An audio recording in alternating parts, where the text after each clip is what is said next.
Hi there. You probably think I'm kidding, don't you? No, there really has been. It's been more than 50 years of research. My dad came back from World War II and Korea. They diagnosed him as shell shock. PTSD, same thing.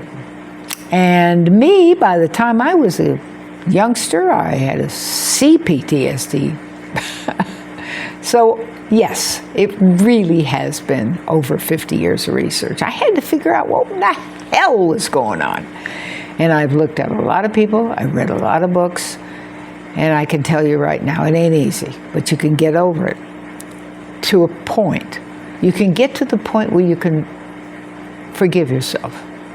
You can get to the point where you understand yourself.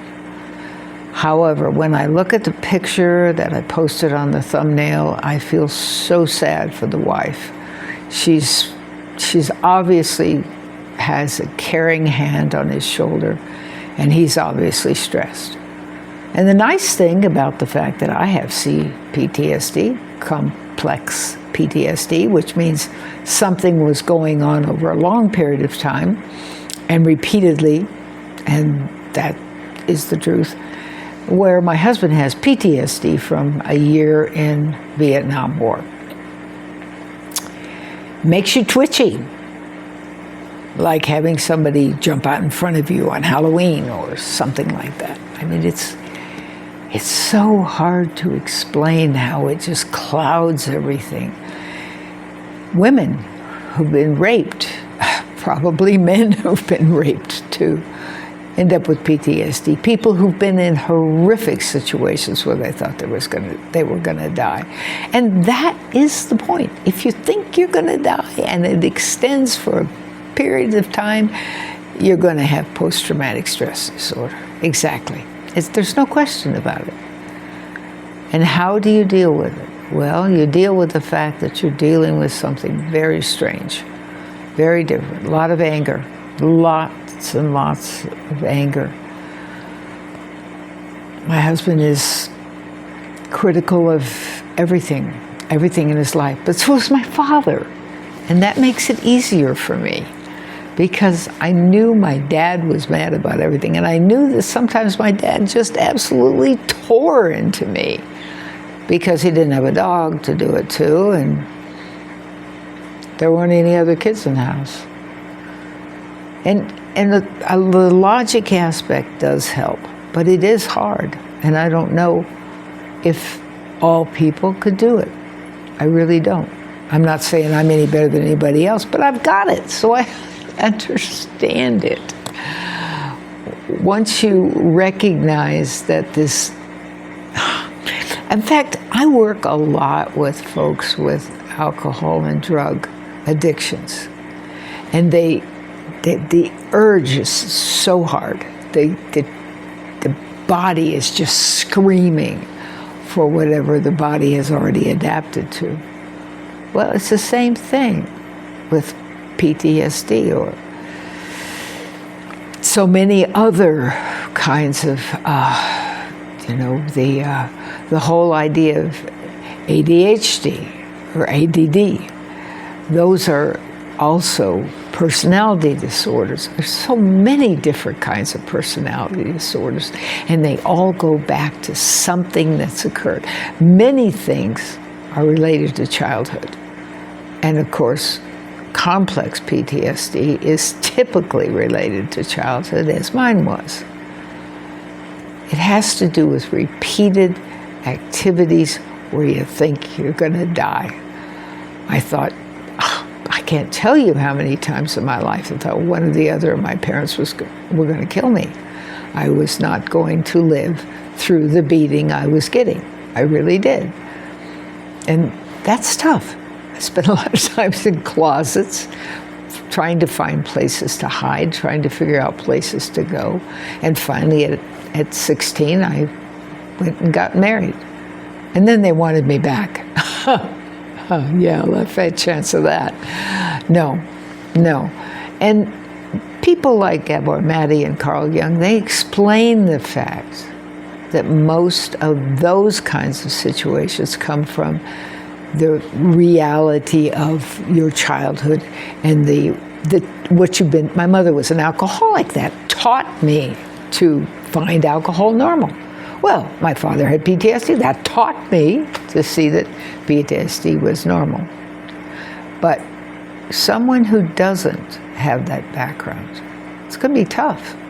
It's going to be real tough because the personality has changed. The way the brain is functioning has changed. All the experts will tell you that. It's changed. It doesn't work the way it worked before. It's sad. It's really sad. But that's the story. However, that doesn't mean you give up.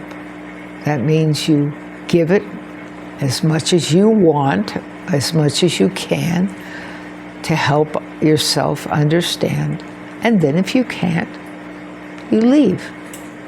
It's hard. It's very hard, because when you love someone, you just don't want to believe that you have to give up. But some people do. And of course, if the children, I find it so hard to believe that my mother would keep a list.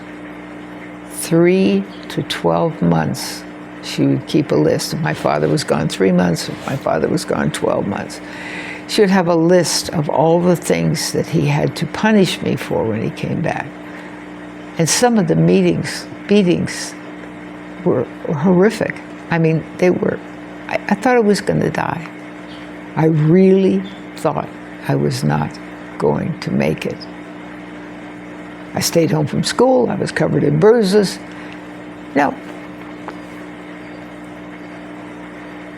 So yes, PTSD is real. PTSD is tough, especially if you don't have it. And my advice to you, if you don't have it, is learn as much as you can. Try to understand.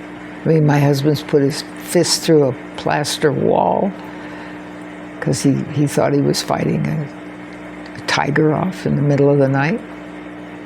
There are so many things, but I can see almost mirrored when I look at what my husband does and what my father did.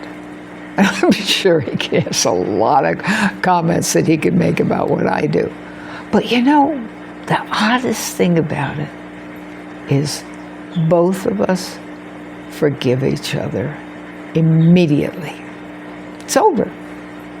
It's just over, because it's part of who we are. It's part of our brain. It's how they work. We just know that it's something we have very little control over. Now, there's a lot of people that have tried EMDR. There's all kinds of therapies out there that people have tried, and I applaud them. To be able to do that is great. But my husband's health, we had 6 different diseases just from being in the war. And some that they didn't recognize that we were also, and breathing was one of them. You know, the first thing we have to be able to do is breathe. The second one is to drink water, and the third is food. So when my husband couldn't breathe, we moved to Ecuador, and now he can breathe. And so because of that, we don't have access to the therapy that a lot of people would have access to. But you have access to group counseling, group exchanges, group talking, group listening, compassionate listening. I'm online 4 hours a week for my SKOOL. There's if you look under school, discovery, you'll find there's a lot of them listed there, or just type in SKOOL. It's free. There's no charge for the meetings. There's no charge for anything on there. It's just part of my purpose in life is to help others, because I know what I've been through. That's all. It's done. Summerland is a nonprofit that I started 36 years ago. And I've counseled people for 40 years. And I'll be happy to be there with you to talk about what you're going through, what you've tried, what you've not tried, what you're thinking about trying. It helps. It really helps to have someone else who understands. It really makes a difference. If you'd like, come. If you don't, that's fine. If you want to leave a comment, sure, a like, subscribe, whatever you want. It's all up to you. But I do have it available, and I'd be happy to help you because I've been through it. And what I don't know, I'll look up. Tell me what happened. Tell me something weird that I haven't ever read about. I'm happy to look it up and get back to you and let you know what I find out.